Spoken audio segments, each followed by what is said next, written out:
7 अक्टूबर 2023 की तारीख इजराइल के इतिहास में दर्ज होने वाली है।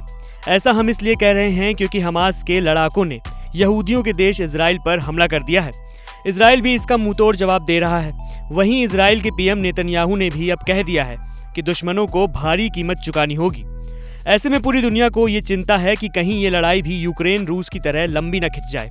खैर, आज हम आपको इस देश के बनने का इतिहास बताएंगे और इसके साथ ही आपको ये भी बताएंगे कि वो कौन सी परिस्थितियां थीं जब पूरी दुनिया के यहूदियों ने मिलकर फैसला किया कि उन्हें एक अलग देश बनाना है। तारीख थी 14 मई 1948, जो यहूदी समुदाय के लिए एक ऐतिहासिक पल बनी थी। इस दिन पूरी दुनिया को पता चल गया था कि मारे मारे फिर रहे यहूदियों को अब एक देश मिल गया है। हालांकि ये खुशी बहुत समय तक नहीं चली।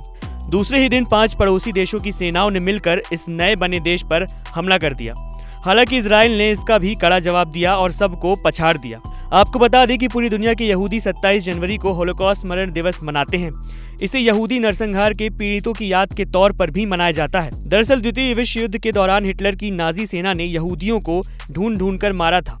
रिपोर्ट्स कहती है कि 1941 से लेकर 1945 के दौरान लगभग 60 लाख यहूदियों को यूरोप में मौत के घाट उतार दिया गया था। इस नरसंहार ने यहूदियों के अंदर ये बात जगा दी कि अब उन्हें अपना एक देश चाहिए और फिर यहीं से शुरू हुई इजराइल के बनने की कहानी।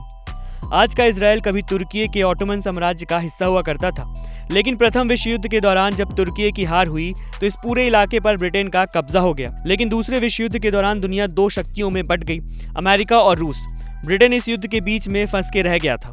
इस युद्ध में ब्रिटेन को नुकसान भी खूब हुआ। इसका असर ये हुआ कि 1945 में ब्रिटेन ने अपने अधिकार वाले इस हिस्से को यूनाइटेड नेशन को सौंप दिया।